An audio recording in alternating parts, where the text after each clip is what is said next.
Hello, welcome to Career Hunt with Jeevan. So today's topic is about COP27.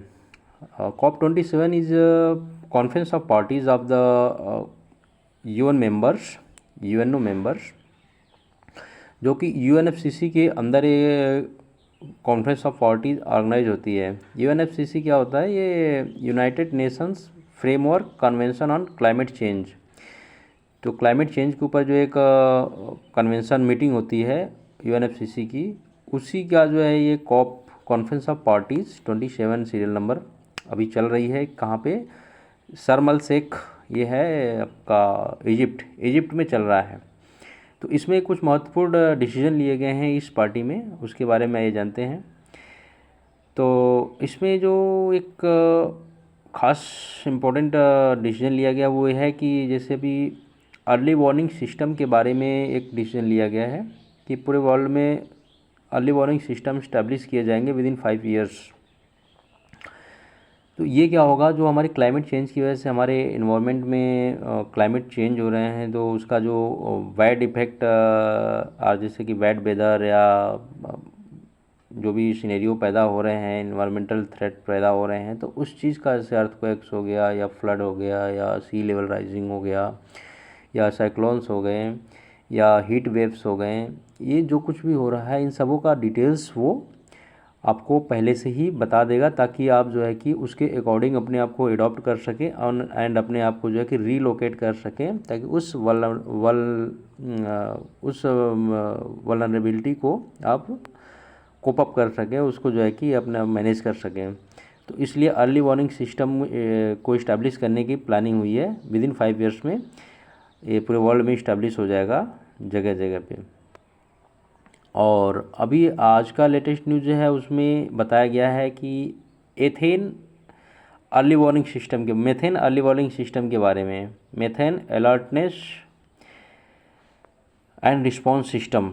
ठीक है, तो methane alert and response system क्या होगा कि इसमें जो हमारे सैटेलाइट्स ऑलरेडी अर्थ को नेविगेट कर रहे हैं, वो पहले से pre existing satellites and the newly launched satellites for the monitoring of the earth.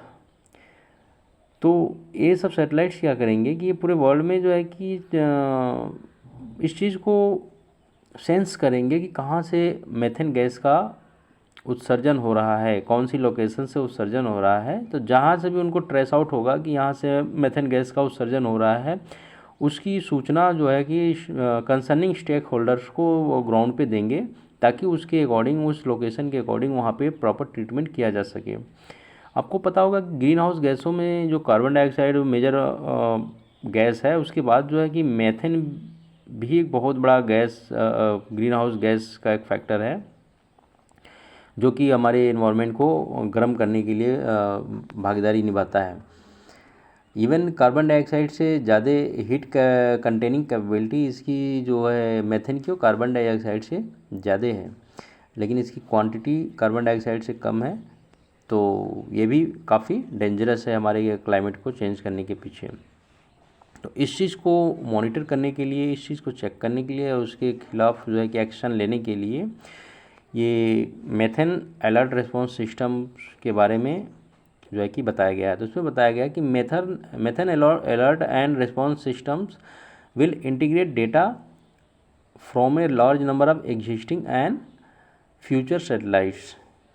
तो जो इसमें फ्यूचर सैटेलाइट्स होंगे वहाँ से, और एग्जिस्टिंग सैटेलाइट्स होंगे, न्यू सैटेलाइट्स होंगे, वहाँ से सारे से डेटा इकट्ठा करके मेथेन इमिशन के बारे में पता लगाएगा पूरे वर्ल्ड में कहीं भी। And further, in the last few years, there has been a lot of emphasis on reducing methane emission. Methane is the second most common of 6 major greenhouse gases. जो हमारे 6 मेजर गैसेज होती हैं जो green house gases, उसमें से मेथन जो है कि सेकेंड लार्जेस्ट गैस है, जिसमें पहले नंबर पे आता है कार्बन डाइऑक्साइड। ठीक है, 17% of the global green house gas emissions, जो हमारे 17% ग्लोबल ग्रीन हाउस गैस का जो कंट्रीब्यूशन होता है, उसमें केवल अकेले मेथेन है 17% में, जो कि अकेले पूरी जो अर्थ की टेम्परेचर हमारी राइज हो रही है है ना, हमारे जो इन्वायरमेंट का जो टेम्परेचर राइज हो रहा है वो यू कैन से उसमें 25 to 30% कॉन्ट्रीब्यूशन अकेले का जो है कि मेथेन का है। तो यदि हम मेथेन के एक्सर्शन के ऊपर या उसके उत्सर्जन के ऊपर कंट्रोल कर सकें तो ये हमारी जो एफर्ट है कि ग्लोबल टेम्परेचर को डाउन किया जाए, इस अर्थ टेम्परेचर को डाउन किया जाए, तो उसको जो है कि उसमें वो मदद मिलेगी उससे। मेथेन जो है एक सेक्टरल बेस पे होता है, मतलब कि जैसे कार्बन डाइऑक्साइड है तो सब जगह से निकलता है, लेकिन मेथेन हर जगह से नहीं निकलता है, सेक्टरल बेस पे होता है। और इसके कुछ एक सोर्स होते हैं जहाँ से पर्याप्त मात्रा मेथेन का उत्सर्जन होता है। और इसलिए ये बहुत हद तक संभव है कि यदि हम उस जगह का पता लगा लिए जहाँ से कि मेथेन गैस का उत्सर्जन होता है ज़्यादा मात्रा में, तो हम उसके ऊपर कंट्रोल करके इसके उत्सर्जन को, वातावरण में उत्सर्जन को, इसको रोक सकते हैं और अपनी ग्लोबल वार्मिंग को हम लोग डाउन कर सकता है। ठीक है, अभी जो है मेथेन है, इसकी जो ग्लोबल वार्मिंग पोटेंशियल होती है वो कार्बन डाइऑक्साइड से 80 गुना ज़्यादा होती है। समझ रहे हैं, इतना डेडली है ये मेथेन, ये कार्बन डाइऑक्साइड से 80 गुना ज़्यादा गर्म करता है हमारे वातावरण को। तो इसलिए इसको बहुत ही इफ़ेक्टिवली इसका जो है कि ट्रीटमेंट करना ज़रूरी है ताकि हम अपने इस प्यारी पृथ्वी को बचा सकें। एक तीसरा और हमारे जो कॉन्फ्रेंस ऑफ पार्टीज़ 27 COP27 है, इसमें एक और डिसीजन के बारे में बात चल रही है कि जो लॉस एंड डैमेज है इसका जो है कि फाइनेंशियली सपोर्ट इसको करने के बारे में बात चल रही है कि जो भी डेवलप्ड कंट्री है उनके द्वारा जो पास्ट में एक्शन, इंडस्ट्रियल डेवलपमेंट से रिलेटेड एक्शन किए गए हैं, तो उनका जो डेवलपमेंट उन्होंने अपना लिया है वो प्रकृति का एक्सप्लॉयटेशन करके, और जो उनके डेवलपमेंट के कारण जो वातावरण का क्षति हुआ है और उस क्षति की वजह से जो लोगों को अभी इस समय नुकसान हो रहा है, तो उसकी क्षतिपूर्ति के लिए जो ये डेवलप्ड नेशंस हैं ये लोग loss and damage financial support देंगे डेवलपिंग नेशंस एंड जो है कि आइलैंड्स कंट्रीज जो भी हैं, जो कि उसके भुक्तभोगी आज की डेट में हो रहे हैं।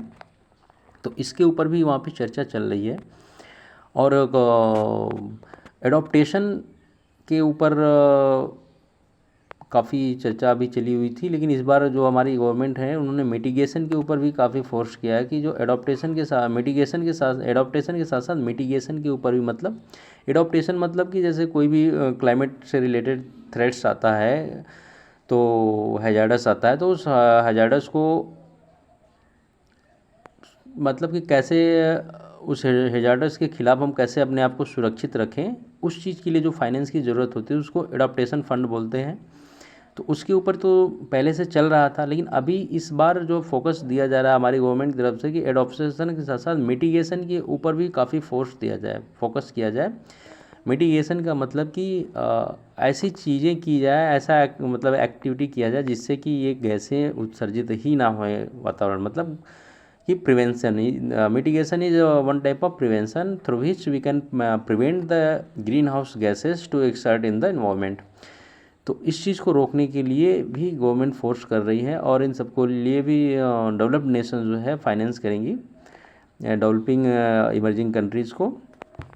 तो इसके लिए प्रपोजल बनाया गया था, जो Paris climate agreement 2015 under COP21 था, उसके अकॉर्डिंग कि $100 बिलियन पर ईयर के हिसाब से developed countries, developing countries and emerging countries को जो है कि फाइनेंशियल ऐड देंगी ताकि वो जो है क्लाइमेट एक्शंस के ख़िलाफ़, क्लाइमेट के अकॉर्डिंग जो है कि sustainable, you can say sustainable development अपना कर सकें और जो ग्रीन हाउस गैसों का उत्सर्जन ना होए, इसके ऊपर फोकस करें ताकि हमारे इन्वायरमेंट सुरक्षित रहें।